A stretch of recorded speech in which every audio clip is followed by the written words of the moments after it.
Um, really interesting week, which we'll talk about in a second, but just really wanted to remind everybody, as on previous calls, we will record these calls so that we can actually then share it with people who are unable to make today's webinar.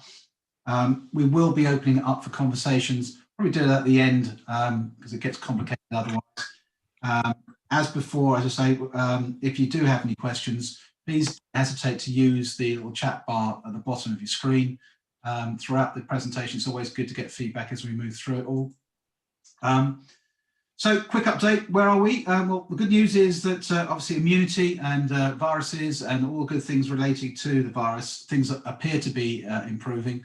One of the things I learned overnight is that apparently, according to a new study, the good news is that if you had the virus, there's a fair chance that even after 8 months of infection, most people who have recovered will have enough immune cells to fend off the virus attacking them again. I know no one at the moment is actually saying definitively whether this actually works, but the slow rate of decline in the short term suggests that happily the cells may persist in the body for a very, very long time indeed.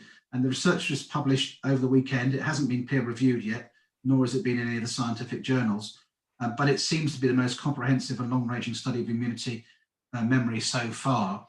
The findings are obviously very positive and are likely to come as a relief to people who've had it. They've also compared it with SARS, and they've done some tests with SARS that even after 17 years, people still carry immune cells in their bodies. And it would appear that this particular virus is acting in a very similar fashion.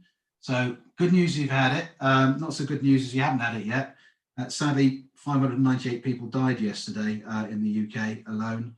There has been some suggestion that the government are going to relax the lockdown over the Christmas period. I think that's both a worry, at the same time obviously being immensely important for people's mental health and their ability to get together with their families. So good news and bad news, as ever with this particular virus. So today we're going to talk about, we're not going to talk about COVID, but we are going to talk about actually how can you prime your agency for growth again. Certainly the past 6 months or 9 months have been pretty bloody challenging for agencies around the world. We've all witnessed obviously client cutbacks on budgets. Agencies, like many of you, agency owners have had to scale back on your operations, lay off and make people redundant, furlough staff, cut salaries, reduce your dependencies on freelance talent, and reduce your discretionary spending. You've also had to basically obviously be more pragmatic about the ways in which you look at growth and some of the things and actions you've had to take as agency owners. Hopefully are beginning to help you come out of this situation and improve your performance as we move through the crisis. Today we're joined by two experts, Doug Baxter and Brian Curran. Brian, God bless him, is in New York, so he's got up at the early hours of the morning, looking very ready, rudd and fresh-faced to join us. Doug Baxter, many of you know, has been on a number of our calls, is the CEO, founder of Agency Futures. They work on growth and digital transformation projects with some of the world's greatest independent agencies. And Doug has used his experience over the last 25 years, particularly in the digital, technology and content sectors, to help his clients transform and evolve their companies and build the agencies of the future. He's now based in London, and he's been working extensively with US, Asia and European companies. He's now back in the UK, and he leads a team of highly experienced former agency leaders who work with independent agencies across the globe. Brian Curran is a senior consultant, and Brian brings a wealth of experience, garnered over 30 years in agencies. He's worked at some of the largest and some of the smallest agencies around the world. Initially hands-on independent agencies. He has a deep operational growth experience. He's had leadership roles with more than 100 leading marketing service agencies around the world within the DAS network. Many of you will know DAS is part of the Omnicom group. And obviously from all of these agencies and all his experience, he has a very strong view on how to grow agencies. Today we're going to look at a number of different aspects of agency growth. We're going to be looking at how you can assess where your agency is on that trajectory, how you can make it fit for growth, and hopefully you'll get some both practical actions and opportunities to reset your own business as we go through today's webinar. So I'm going to hand over now to Doug. Brian's pushing all the buttons, which is great. And as I say, we will be opening up to questions. So if you've got any technical questions or any general questions, then obviously as we get to the moment in the presentation, then we'll open it up and then you can fire them directly to the guys on the call. Thank you. Thanks, Stephen, and thank you very much to the Pimento Network for this opportunity to talk to you again. Just in what Stephen was saying there, I think there's some good news in research. I'm very pleased to hear that about COVID, because I had COVID about 7 months ago returning from the US, and it's pretty nasty. So if I am to some degree protected, I'm delighted to hear that, because I have to head to the US, to Los Angeles again on Friday. So another bit of research good news, which is relevant to everybody here, is we've been, you all know Annabelle Dunstan of Question and Retain, and we've been working with Annabelle on a piece called the Agency Futures Index, which is a research piece we carried against global independent agencies about how they are reacting to our current circumstances. And we should be able to share the results of that research piece with you in about a month's time. But in reviewing that research, what became obvious is how positive, in general, independent agencies have reacted. We're seeing potentially a new golden age for independent agencies, where they're able to be more agile and fleet of foot in their response to fast evolving client needs. And generally, they're very, very positive about the future. And also, what is becoming clear is that they are aware that they completely need to, we all need to change the whole of the agency model. And that is really what today is about. It is, how do you create an agency model and structure that makes you fit for growth? The old certainties are gone, the certainties of long-term AOR relationships, of organic growth that you could have relied upon, are no longer there. So how do we do the deep structural planning and put in the metrics in order to make ourselves lean and fit for growth? And so my colleague Brian will take us through that in some detail. Thanks, Stephen, for doing a really great intro. I don't think I need to spend any more time in talking you through. Brian is obviously a very senior operator, having played senior CFO roles in Omnicom and others, and I work with independent agencies. If you're okay with it, at the end, I'll take you through just a few of our services quite quickly. But without further ado, I'm going to pass you over to Brian now. Thank you. Thanks, Doug. Thanks, Stephen. It's a pleasure to see you all. I'd like it to be a little later in the morning, but even at this hour, happy to see you. I don't want to belabor the situation you've all been living, but I would like to just start spending a couple of minutes talking about the challenges that have been faced by agencies over what's probably now the last 8 months. While individual agency experiences will inevitably have varied, as COVID took hold around the world, brands responded by cutting budgets, delaying work, and shifting spend to try and follow their customers. The restrictions of social distancing created all sorts of challenges in production and execution, and we all had to transition quickly to working from home. Agencies were forced to react, not knowing how long this new context would exist, but knowing that they had to take action quickly. As well as the easy cuts, things like travel, there was a move to protect the core talent of the business by cutting out the use of freelance, independent contractors, cutting or delaying any overheads that could be cut, which included the suspension of investment projects for capability development unless there was a path to immediate revenues that could be seen. For many that were more seriously impacted, headcount cuts were made, and for core employees, many, as Stephen referenced, were made redundant or reduced to part-time or forced to accept reduced salaries, while agencies also took advantage of any government salary support schemes to minimize the cuts they had to make. As I said, not all agencies were impacted equally. On the client side, some sectors held up very well. sectors like healthcare, gaming, streaming services, e-commerce, Zoom, good client to have, as well as many of the other technology companies and financial services. Government spending also tended to increase, both to support the economy as well as the more obvious sort of COVID-related communications. Other sectors, of course, have been struggling, the most obvious being travel, automotive, and live sports and entertainment. Beyond client sector exposures, agencies have also had different experiences based on their core capabilities.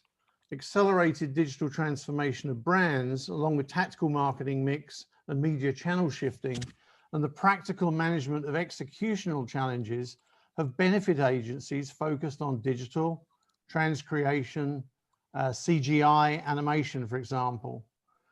That same context, though, has hurt other agencies, particularly those in the live events and experiences space, and those that are dependent upon new creative ideation and production, certainly up to the time where COVID-friendly protocols have been developed in the production space. Brands have also had to increasingly focus on their cultural relevance and messaging, big issue, particularly for us over here in the States at the moment. So bringing us up to date, while many agencies have been seeing some client recovery, many of the marketing mix challenges are sustaining. I think recently Nike announced that the shifts that they'd made, they thought were going to be permanent. Ongoing client uncertainty is seeing much of any recovery going into projects rather than into the reinstatement of retainers. So agency visibility into the future remains, let's call it, unclear at best.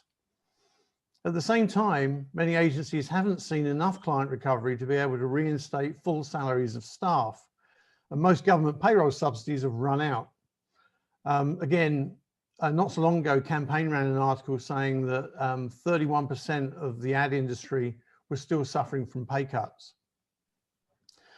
The tendency to protect the core of the agency business means that agencies may be both top heavy as a result of retaining senior staff, and also inflexible, having cut out the sort of freelance side of the business and gone to a core of fixed staffing.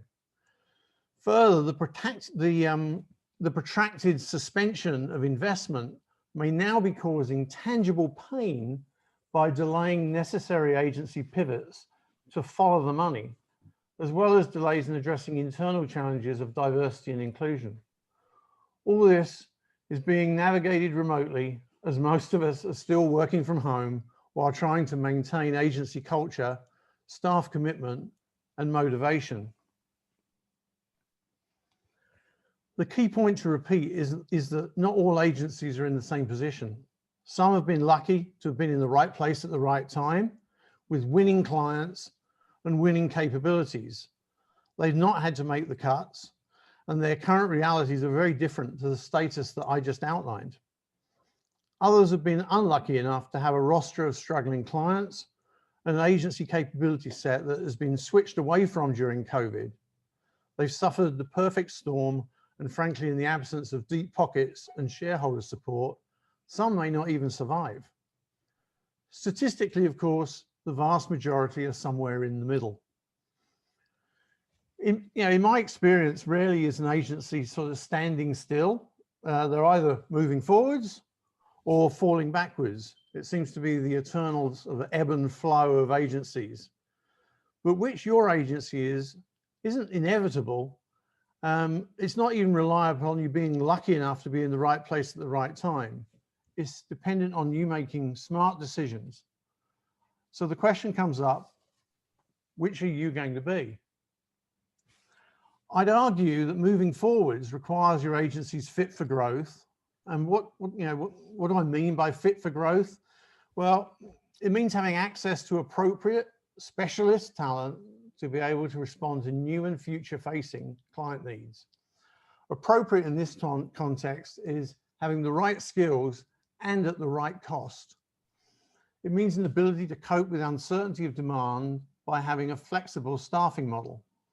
It means being able to make a profit when charging market prices, profits that allow you to pay your talent market compensation, to be able to invest in the future of your agency, and to keep shareholders or owners happy. These, I'd argue, are the path to client retention and growth, but also to staff retention and development. What's the alternative? Well, I'd argue that if your agency isn't fit, it may be unfit. This isn't an agency set up for the future, but one that's set up to do what it always did, hoping that clients would turn budgets back on and demand the services they were buying before this all happened, believing that the new normal will be very like the old normal. An agency that can't afford the talent to meet new client needs, as they have a fixed staffing model made up of the talent clients used to need. A top-heavy agency that can't make a profit at market prices, is forced to undercompensate its best talent, isn't able to invest in a pivot to a better future. Net result, the path to client attrition and contraction, staff defection and motivation, and unhappy owners. So with all that sort of happy news, I'll now take you through a series of financial measures that are going to allow you to assess the current fitness of your agency and suggest some actions that you can take to increase your agency fitness and provide your agency with the financial foundations that you can build on to support the future growth of your agency. The first of the measures that I want to look at is capacity. Ultimately, the financial success of any agency comes from allocating productive resources to a paid client need. Productive means resources that clients value enough that they're willing to pay for them, which is why we tend to call them billable resources, us accountant chaps. It really doesn't matter if your revenue model is based on fixed project pricing, retainer fees, value-based pricing, yes please, or markups. They're all different ways of getting to what clients are willing to pay for their need to be met. The truism remains the same, that you have to match what you're paid by a client with the resources that are going to be needed to deliver that work. The essential financial measure is to determine the billing capacity of your current staff. This is a pretty familiar concept for many of you and requires you to calculate for every member of your staff and any committed freelancers, permalancers, etc., what their total available hours are, and to then determine what proportion of those hours should be available to work on paid client work, which we often call utilization. This will give you the estimated total billable hours available to service the agency's clients by individual, and importantly, by role and by discipline. Multiplying these hours by billing rates gives you a billing capacity for the agency, which is how much we should be able to service if all of our people meet their utilization targets. That is, if you manage to keep them all busy or all as busy as we planned. That raises some really big howevers. The first being to determine which billing rates we should be using. I'll come on to billing rates a little later, but at this stage what I say is for this calculation, I'd advocate using 3 separate calculations. The first is to use a blended rate, particularly if that's how you traditionally work with your clients. The second is to use a rate card for each role. And if you've got time data, the third is to use the rate that you've historically recovered from clients, as this will factor in previous systemic under or over servicing against agreed fees. These may give you very different billing capacity figures, which will need to be, all of which are going to need to be understood before determining which is the most appropriate going forward. Hold on a sec. Oh, that's better. So armed with billing capacity, the challenge that we then face is to compare that capacity with your current committed revenue from clients, not just in terms of total value, but also breaking that revenue out into expected demands for particular capabilities, and within those capabilities, the associated staff roles. Given the pace of change, and particularly taking into account that revenues may increasingly be coming from projects, focus on expected revenue over the next 90 days. You know, don't beat yourself up if you don't feel you've got a long-term lens on the world, but kind of focus on that shortest period, which I think is about 90 days, is the best one to work at as a sort of planning perspective. Again, within that period, what revenues do you anticipate to earn by client, by capability, and again, break it down into the roles that are going to be needed to deliver that work. The first key action that this will bring into play is to determine how reliable your client revenue forecasts are. Forecasting systems are your window on the future and are the difference between having some control over your future and being able to plan for it and having to rely more on gut feel. Now isn't the time to rely on your historic client behavior and performance to predict future demands. You really must have predictive information. That said, audit your historic forecasts. How accurate were they? Has there been systemic bias that needs to be adjusted for? We've all got the over-pessimistic or the over-optimistic account director. So how reliable have your forecasts been 90 days ahead, 60 days ahead, 30 days ahead? In other words, kind of how good is the focus of that lens into the future? You might need to think about investing in upgrades to your pipeline and your forecasting systems, as again, you really need better information quicker. Next, comparing capacity with committed revenue by role, you can identify where you may have talent shortages.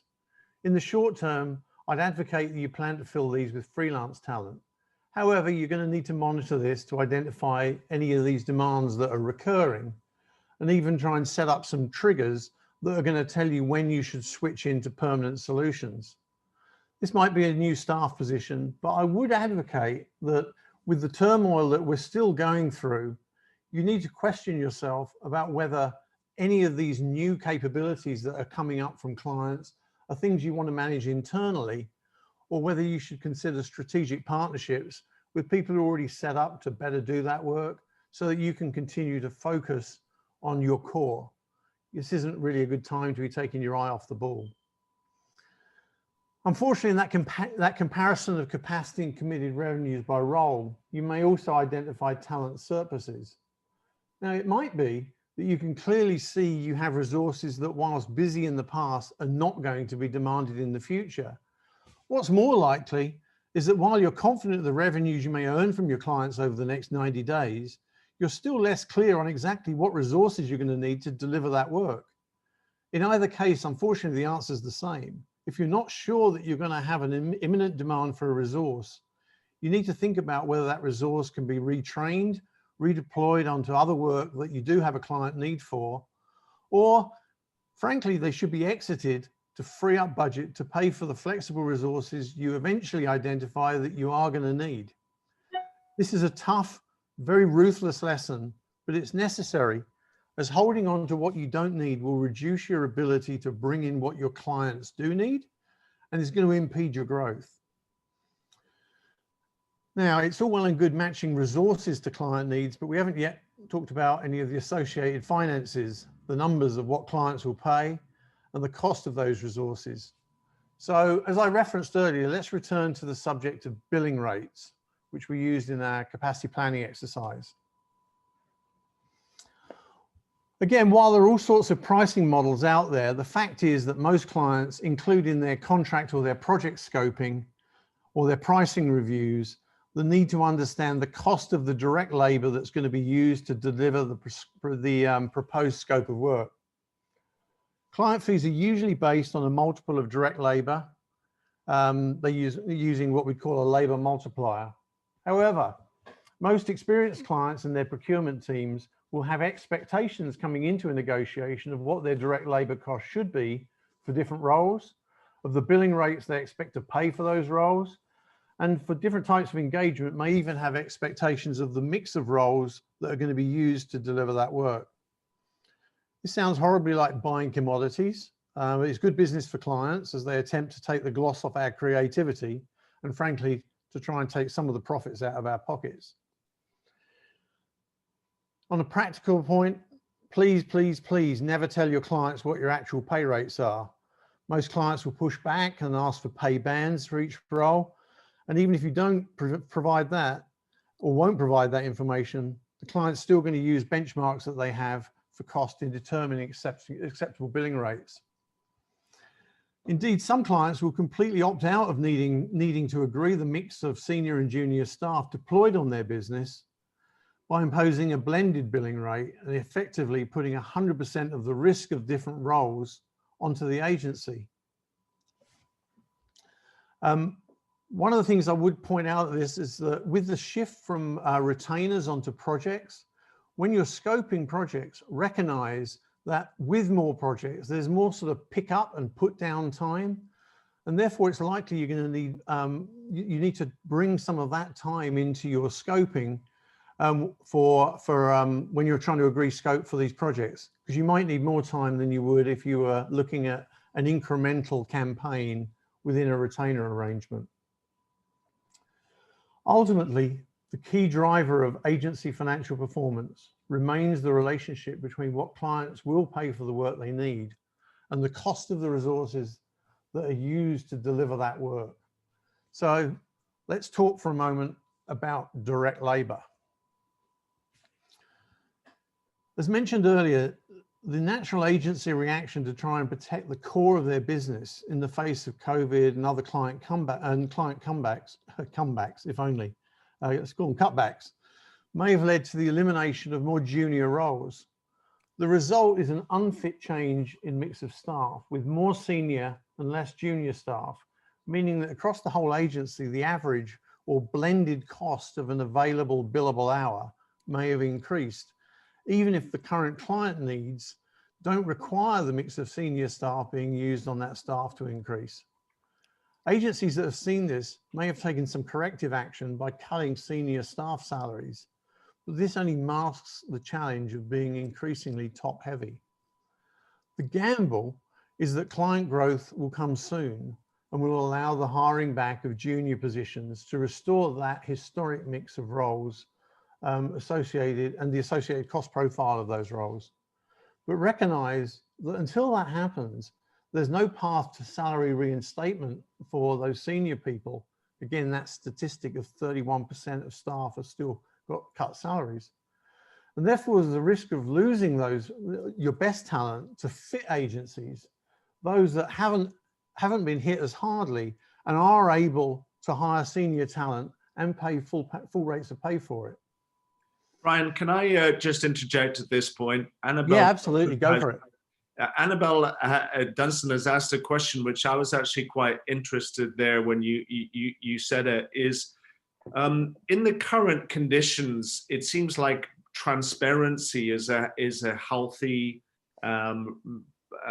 manifestation of a relationship between client and agency. Why wouldn't we reveal? What are the dangers associated with revealing your staff rates and profit margins in a quest for complete transparency? I don't actually have a problem with transparency when it comes to profit margins. I don't actually have a problem with talking about banded rates of pay for staff. The bridge too far for me is you should never be talking about what you're actually going to pay on an individual basis. I mean, this is information that you rarely share. Not many agencies make it publicly known within their agency. So if you're not going to tell the person who's sitting next to you exactly how much everyone in your agency has paid, I'm uncomfortable about telling any individual a client. And you know, I'm sure they all have great codes of ethic, but I don't think it's any of their business to know exactly what you're paying at the individual level. So that's why, as I say, I'm happy to go with band rates and say, you know, for an account manager, it's somewhere between X and Y, or the average within a band is this, but I just wouldn't go to the individual. I just think it's a privacy, it's a push too far on privacy.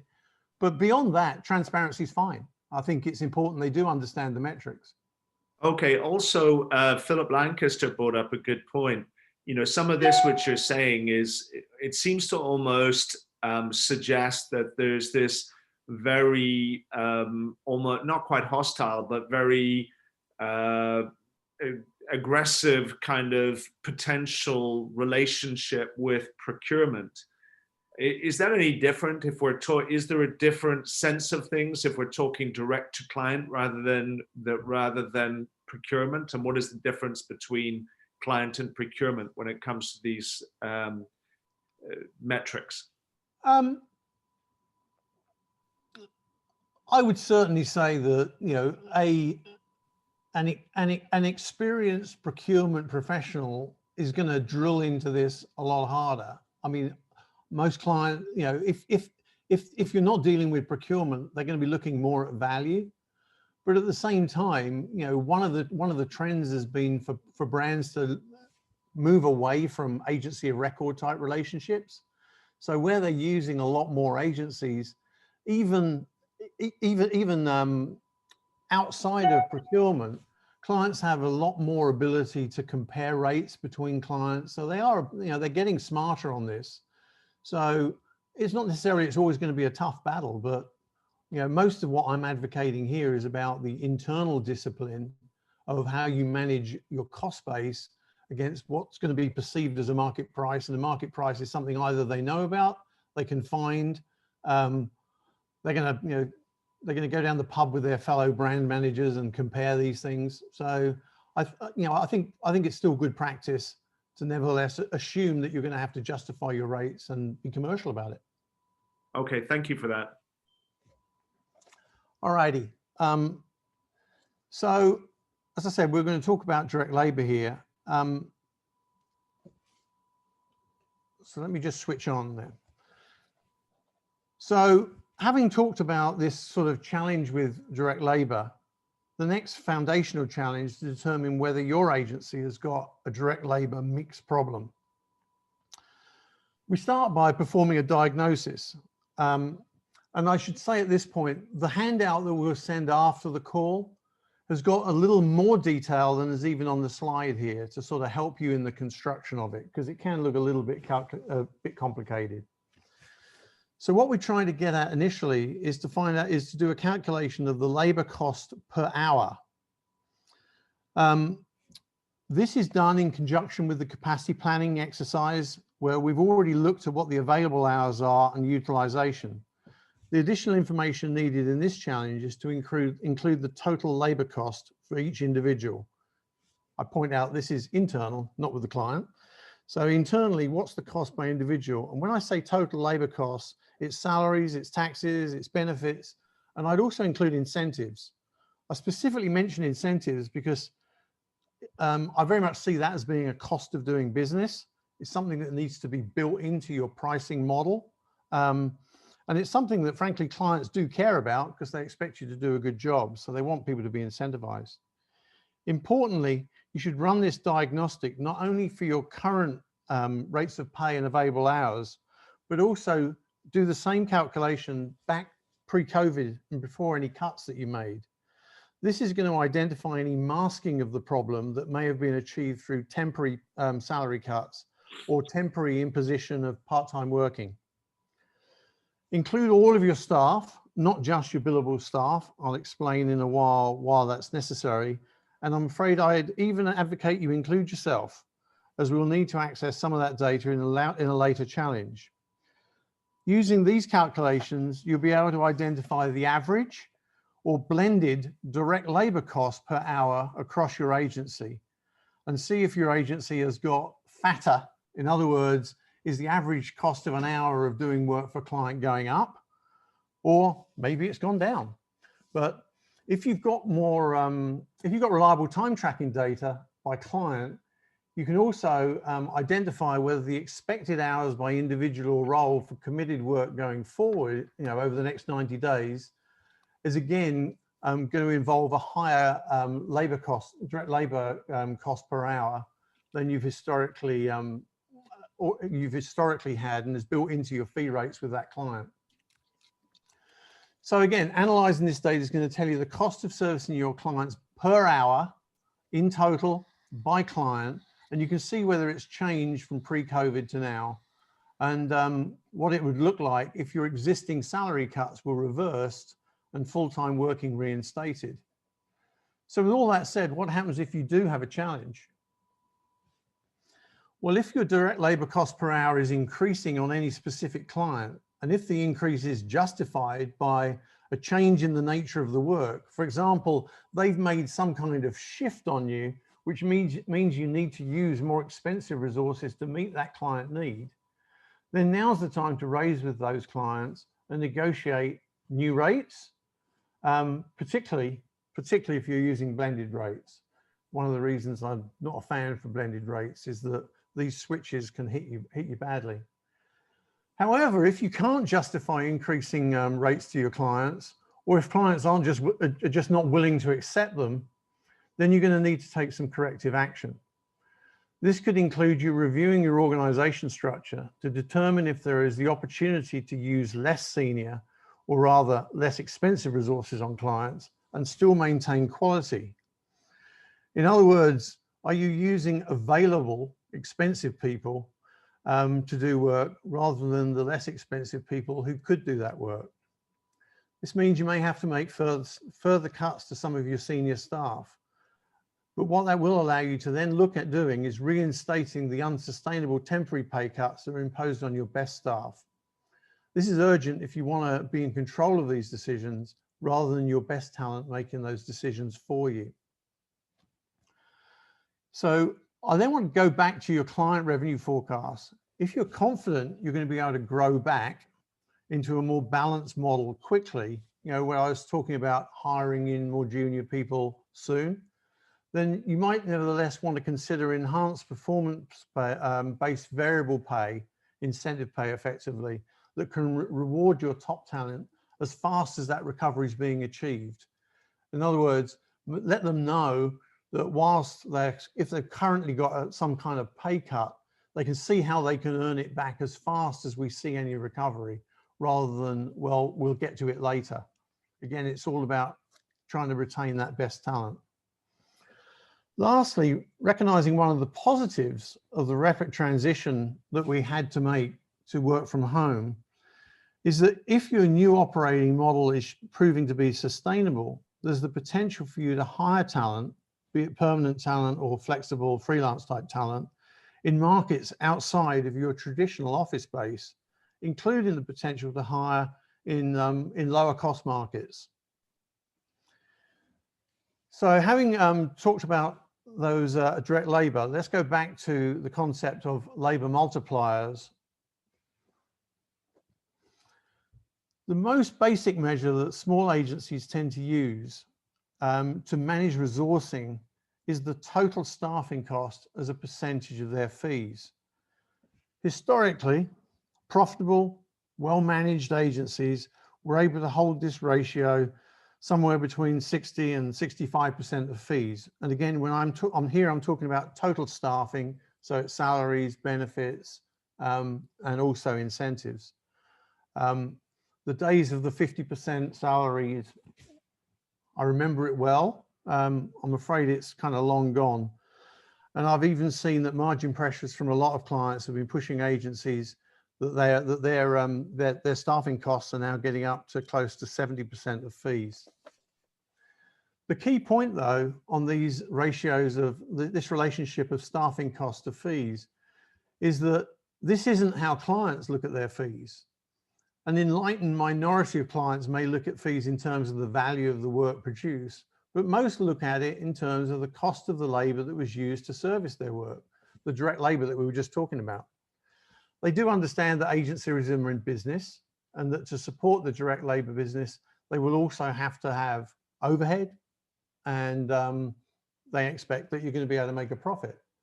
But rather than negotiate how much overhead relates to their business, a shortcut is going to get used where they'll often apply a multiple of the cost of the direct labor they do use. It's important to recognize that in this context, overhead isn't just general overheads, but it's also made up of indirect labor, which is all of the unbillable time of your generally billable people.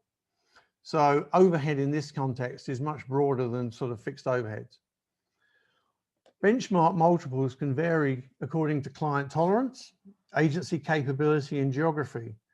But from the work that I've done, median multiples would tend to be 2 to 2.3 times the full direct labor cost, or 2.35 to 2.7 times direct salaries. Those are the sort of bands of acceptability, depending on, frankly, again, how aggressive your client is and some of the sectors they work in. Those same benchmarks would indicate that these multiples should generate operating margins for your agency of somewhere between 12 and 20% of fees. But of course, the actual profitability that you achieve is ultimately going to be determined by what your actual overheads are and what your actual indirect labor is. So that takes us on to the next challenge.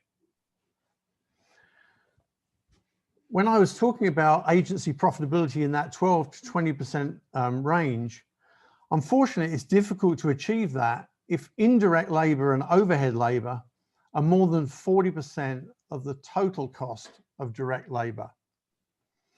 So is this kind of this mix between how much are you spending on the people that do the work, how much are you spending on those same people doing other things? Managing this ratio is key. And coming out of COVID, many agencies are going to struggle to hit this benchmark, particularly if they've not cut their indirect and overhead labor in direct proportion to any downsizing in their direct labor. So, you know, as clients cut budgets, it's very easy to sit there and say, well, where they've cut the budget, these are the people working on it, that's where I need to make my cut. But recognize that this relationship of for every hour of billable time, I've got people doing other things, you have to cut those as well. And it tends not necessarily to work as well in the senior ranks. Because in indirect, you need to recognize that indirect labor is any time that isn't spent on billable work. So that's going to include big categories, things like new business pitches, management, and training. And again, as I referenced earlier, if you're seeing a shift from retainer to project, you're going to find that you've got more time going into business development, business closing. So it kind of pushes up that indirect labor because very few clients are willing to pay for pitching. So while in the consultancy business, it tends to be that the most senior people are the most billable. In agencies, it tends to be the other way around, and the unbillable time tends to be concentrated in the more senior and expensive management roles. This has been the case for a long time, and certainly one of the things that I saw going back 10, 15 years is clients starting to push back on accepting that senior management should be billable to them and pushing, you know, CEOs, for example, out of scopes. Whilst this means that if COVID downside is the downsizing that you may have done has disproportionately fallen on more junior roles, and that you've retained those senior roles to protect your core, there's a higher likelihood that indirect labor will have increased as a percentage of direct labor. Lastly, I just want to talk about utilization rates. You know, we referenced it earlier in our capacity planning, but if you have a shortfall in actual utilization compared with your planning, it's what I'd call a double whammy, because it means you've now got less direct labor, less billable time to clients, and that time shifts across and becomes an overhead to the business. So it really can drag you down. So again, the question is, if you've got this challenge where your indirect and overhead labor is more than 40% of your direct labor, what can you do about it? Well, again, we need to diagnose the problem. So when we did that, the direct labor calculations, I suggested you included all of your staff. And this allows you to calculate what from your current agency staffing, you can see what you're planning on including for indirect and overhead labor. The indirect is what was left of that previous exercise that isn't billable, and overhead is all the people that aren't billable at all. If you've got a problem, if you're over that 40% benchmark, then I'm afraid you're going to need to look at your organization structure again. This time questioning if all supervisory, management, and overhead roles are justifiable for the current scale of your agency operations. Recognize that if you can reduce your indirect labor or your overhead labor and replace it with more billable labor, it increases your capacity. Effectively gives you the ability to do more work for clients, bill them more without increasing your costs. It's the kind of the reverse of that double whammy. Next, look at your estimated utilization rates across your whole business, including looking at historic utilization if you've got that data. You really need to understand where all of that time is going and determine whether it's all necessary and justified, or if it's just reflecting your inability to get someone billable. Any time spent on non-client business needs to be justified. So please set your expectations high. An important point here is, I referenced it earlier when we were talking about cuts, is about investment projects. Investment projects are vitally important to the future of a fit agency, because that's where you're going to be investing in new service offerings and planning for the future. Don't make the mistake of setting soft utilization targets across the agency, hoping that people are going to build in flexibility for investment. Oh, sorry, I just need to sit. Instead, I'd advocate that where you've got these sort of investment projects and investing in your future, treat them like a client. Treat them like a client project, and specifically allocate staff against them. Give those specific resources going on to this like a client project, rather than having softness in general utilization. And on those projects, make sure that someone's accountable to delivery, for progress and results. So, having dealt with the challenges of our labor mix, I just want to briefly look at other overheads. So just as I mentioned before, that 12 to 20% profit margin range is difficult to achieve if if your general overheads are more than 40% of your total labor. Again, part of this comes back to, you raised the point earlier about transparency. There has been huge transparency of most agencies with clients, which means that clients have got visibility and can make comparisons between agency pricing structures. So they know what overheads should be.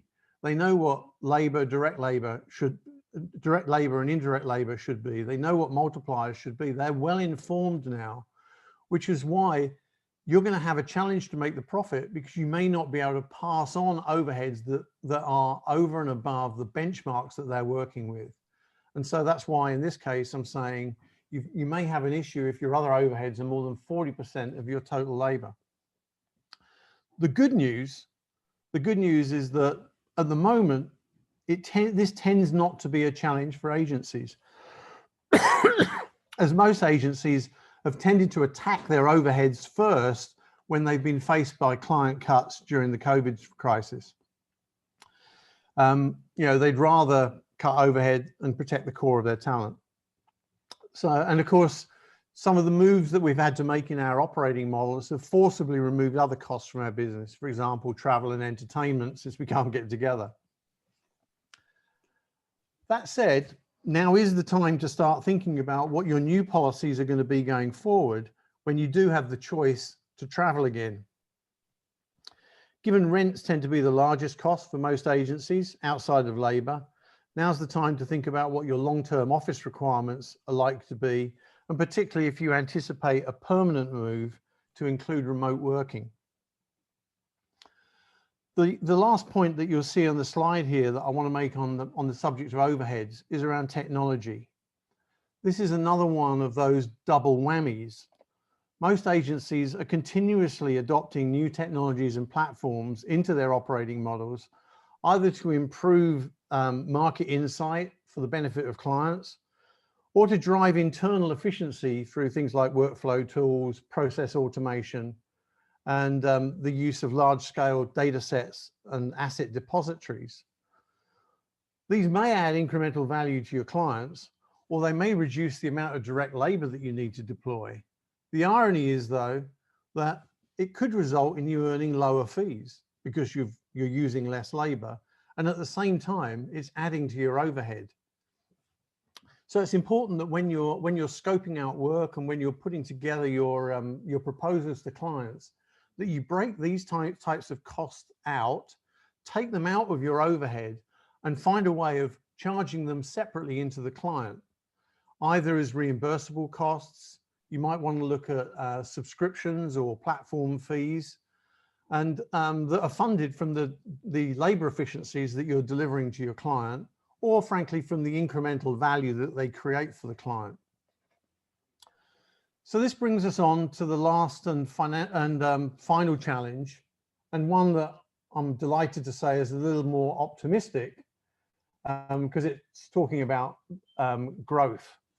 Optimistic, however, for me, does mean that you need to have addressed the previous challenges. The problem that we're likely to face with growth is that as clients recover, they're likely to increase their demands on the agency much faster than they're likely to reinstate fees. It's a natural behavior. Part of it is from the dynamics of marketing and brand functions having to move a lot faster than finance teams and procurement teams are used to working. So there's a kind of a natural lag in there if you're not careful. But the important part is that in that need it now situation, the winning agencies are going to make it easy for the clients to get more, to get what they need, but are also the smart agencies are going to be those that ensure that they get paid more for it. To that end, if there's an existing retainer, the first thing you need to make sure you've done is that both the agency and the client clearly understand what's currently being paid, what's in scope, and what resources are being allocated to that scope.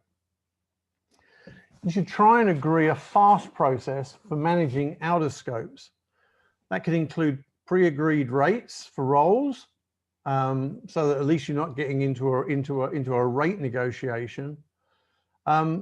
It's much easier if you can sell in projects, and if you can possibly get there, packaged projects are the fastest thing you can do. In other words, if you've got determined pre-agreed scopes of work for incremental projects, you can say, well, if you want another one of these, it's another £10,000 or another £15,000.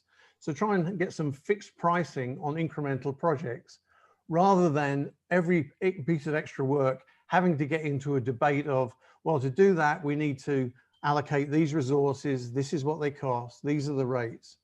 So you'll get there a bit faster if you can get to these sort of package projects based on outputs and deliverables.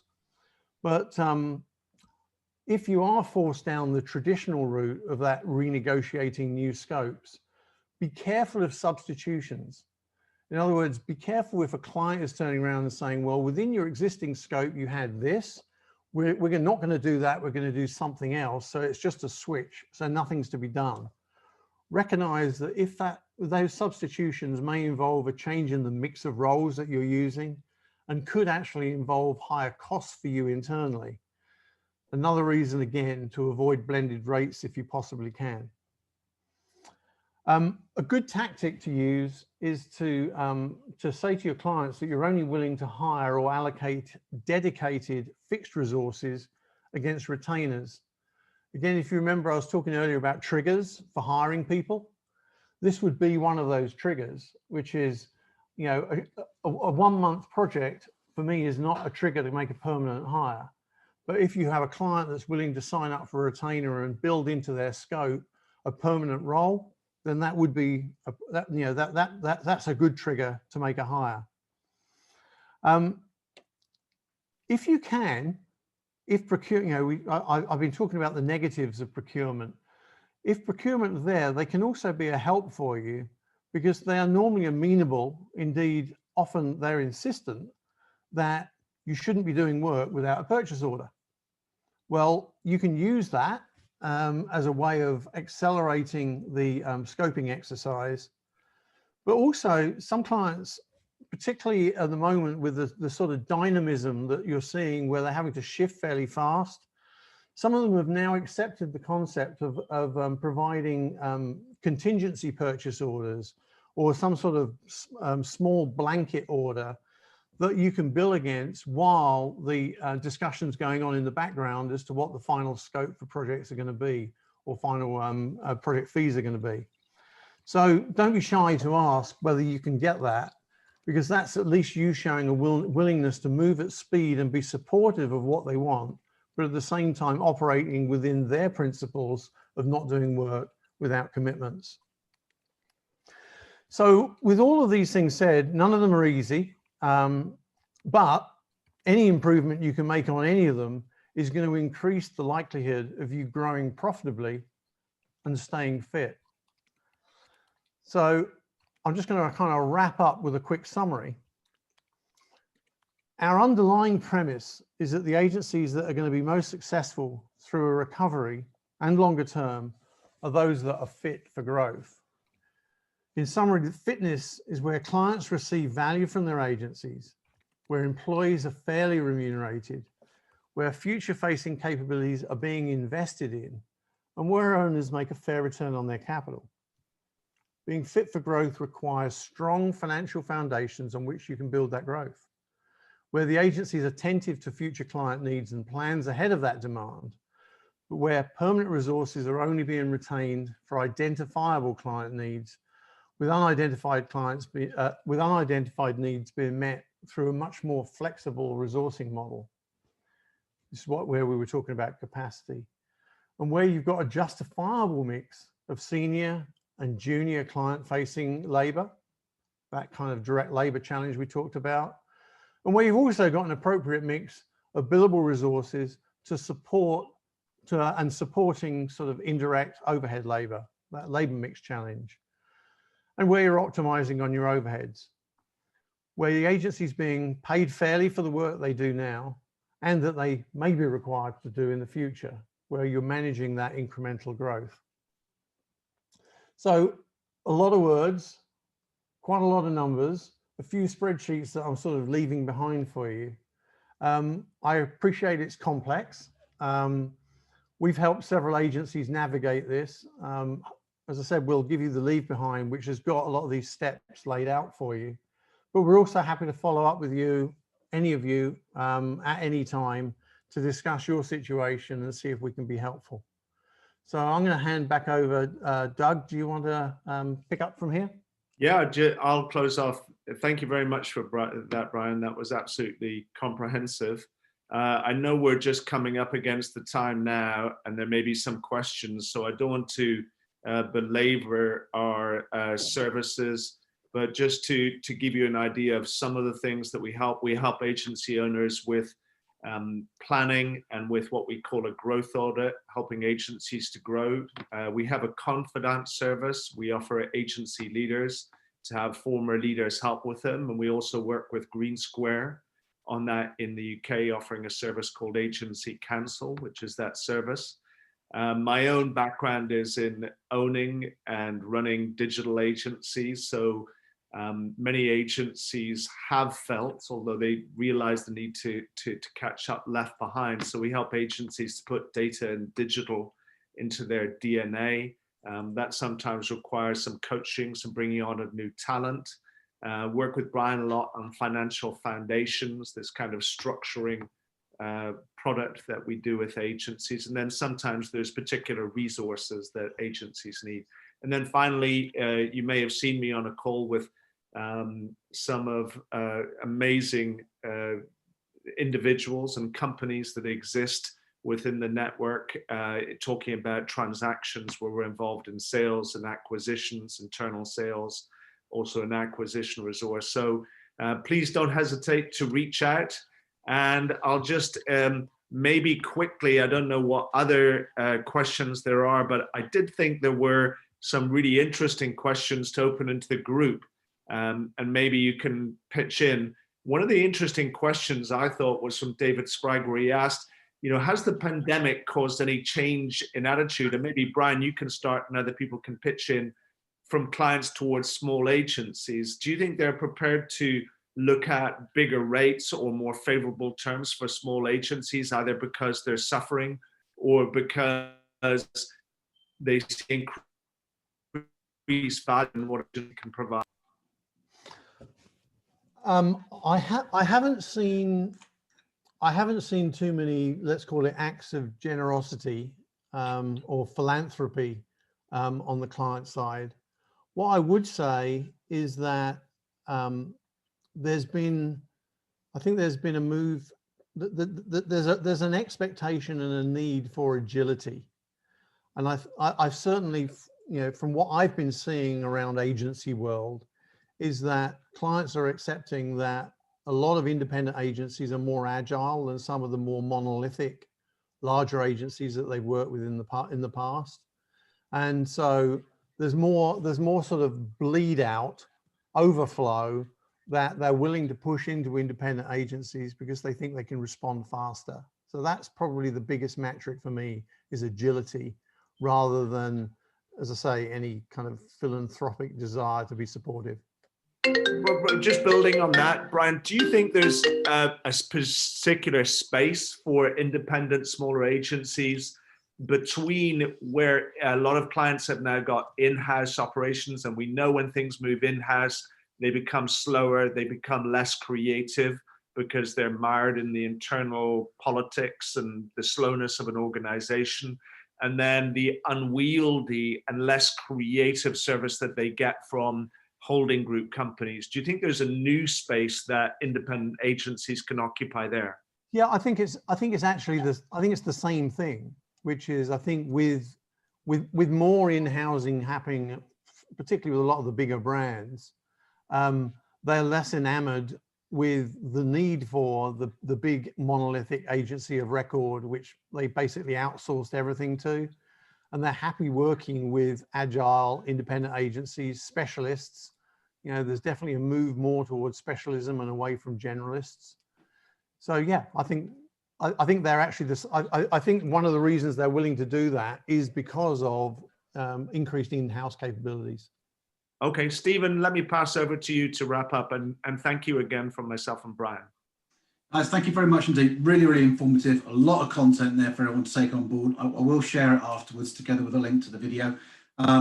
Thank you for everyone joining us today. A couple of perhaps notices before we wrap up. Just to let you know, we're having really positive response to our industry-wide initiative to help people back into work. The What Next program is going from strength to strength. If you have had to lose anyone, please don't forget, we're only too happy to support them through the period and get them back into work.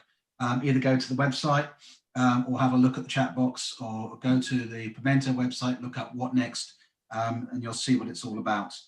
It's a very inexpensive program, and we're getting very good response rates and also very good reviews. Other thing to remind you of, annual membership survey went out last week. Not everyone has responded yet. You know who you are. You'll be reminders from your PDs. We're really keen to get your feedback on what we're doing to continue to evolve our proposition and improve the service. Now's your opportunity to kind of give us feedback, good, bad, and the ugly. So please, please, please, if you haven't completed the member survey and you are a member of Pimento, please speak to your PD and we can resend you the link. Finally, next week we have our next 5 p.m. club, next Thursday. It's an invitation event. If you haven't received an invitation, please contact Isabel. We've had, I think, the last 2 events, about 50, 60 people. Great fun. You bring the bottles, we'll bring the entertainment, and it's a really good opportunity to actually network and meet other people in the network and find ways to collaborate and work together. Part of what we were talking today is about actually finding ways to reduce your overheads. That is a very good way to do that. So thank you once again to the gentlemen. Enjoy the rest of your day, Brian. Enjoy your day in New York. And Doug, thank you once again for joining us. Have a good day, everybody. And I hope to see you all very soon. Cheers. Bye-bye. Thanks. Bye.